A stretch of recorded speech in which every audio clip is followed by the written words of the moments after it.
అదే RTV app వార్తల్ని క్షణాల్లో చదివే అవకాశం ఉంటుంది. ఒక న్యూస్ పేపర్, ఒక టెలివిజన్ ఛానల్ మీ చేతుల్లో ఎప్పుడూ ఉంటాయి. వడియారం గ్రామం, మండలం చేగుంట. నా మ్యారేజ్ 2017లో అయింది తమ్మలి శ్రీకాంత్తో. 2019లో మా హస్బెండ్ చనిపోయాడు. చనిపోయిన తర్వాత అతను చనిపోయే ముందు నేను 4 months ప్రెగ్నెంట్. తర్వాత ఈ పాప జన్మించింది. నాకు 2 పాపలు.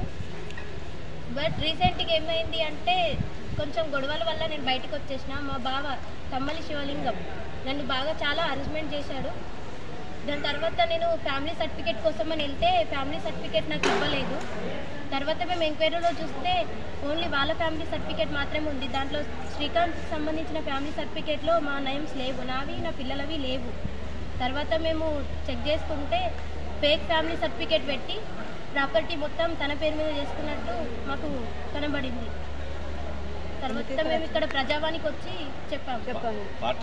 ఈ ప్రియను ఈ యొక్క రెవెన్యూ అథారిటీస్ మరియు వాళ్ళ కింది ఉన్న స్థాయిని బట్టి వాళ్ళు చాలా వరకు డబ్బులు ఇచ్చి లేదా మ్యానిపులేట్ చేసి వాళ్ళను మొత్తానికి అన్యాయం చేశారు. ఒక్క ఫ్యామిలీ సర్టిఫికేట్ క్రియేట్ చేయడం వల్ల ఉన్న ఆస్తి, ఈమెకు చెందాల్సిన ప్రతి ఒక్క ఆస్తిని కూడా వీళ్ళ బావ అపన్నంగా తన పేరు మీద మార్చుకోగలిగాడు. అంటే ఒక చిన్న తప్పు ఎంత పెద్ద డ్యామేజ్ చేసిందో మనం అర్థం చేసుకోవచ్చు. కాబట్టి రెవెన్యూ అథారిటీస్ కూడా నేను రిక్వెస్ట్ చేస్తూ ఉన్నాను, మీరు ఏదైనా ఇష్యూ చేసేటప్పుడు, సర్టిఫికేట్స్ ఇష్యూ చేసేటప్పుడు చాలా జాగ్రత్త పడండి.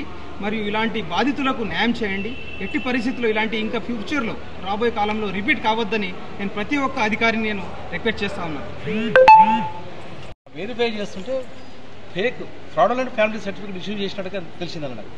ఇమ్మీడియట్గా చూసిన తర్వాత ఇంతటి ఫ్రాడులెంట్ ఫ్యామిలీ సర్టిఫికేట్ తోటి ఇచ్చి టోటల్ వీళ్ళ భర్త పేరు మీద ఉన్న ప్రాపర్టీ, వీళ్ళ భర్తకు రావాల్సిన ప్రాపర్టీ అంతా కూడా రిజిస్ట్రేషన్ చేసుకున్నారు. దాన్ని ఇమ్మీడియట్గా నేను టేకప్ చేద్దామని కలెక్టర్ దృష్టి తీసుకొద్దామని చెప్పి ప్రజావాణిలో ఇమ్మీడియట్ పరిగెత్తుకుంటూ ప్రజావాణిలో మేము ఫైల్ చేయడం జరిగింది. ఇమ్మీడియట్గా ఎవరైతే ఫ్రాడులెంట్ సర్టిఫికేట్ ఇచ్చిండ్రో వాళ్ళ మీద యాక్షన్ తీసుకొని ఈ విక్టిమ్ను న్యాయం చేయాలనే ఉద్దేశంతో మేము కలెక్టర్ గారిని పేర్కొన్నాం. ఆయన పాజిటివ్ను స్పందించిండు, ఇమ్మీడియట్ యాక్షన్ తీసుకుంటామని చెప్పారు వాళ్ళు. కాబట్టి ఇమ్మీడియట్గా ఫ్యామిలీ సర్టిఫికేట్ను సస్పెండ్ చేసేసి ఈమె ఇల్లీగల్ రిజిస్ట్రేషన్ జరిగినట్టు అన్నింటి మీద రెక్టిఫై చేసేసి ఎవరైతే ఫ్యామిలీ సర్టిఫికేట్ ఇచ్చిండ్రో, ఫ్యామిలీ తీసుకున్నారో క్రిమినల్ చర్యలు కూడా వాళ్ళ మీద యాక్షన్ తీసుకోవాలని చెప్పి వేడుకున్నా. దానికి స్పందించారు, వాళ్ళు కూడా కన్సిడర్ చేస్తా అని చెప్పారు, ఇమ్మీడియట్ యాక్షన్ తీసుకుంటున్నారు. కాబట్టి ఇటువంటి ఇంకా జరగకుండా చేయమని చెప్పి కూడా వాళ్ళని వేడుకున్నా. ఇంతకన్నా ఇంకటి ఏం లేదు. ఇక మరిన్ని వీడియోస్ కోసం ఛానల్ ని సబ్స్క్రైబ్ చేయండి. లేటెస్ట్ అప్డేట్స్ కోసం వాట్సాప్ ఛానల్ ని ఫాలో చేయండి. అండ్ లింక్ డిస్క్రిప్షన్ లో ఉంది.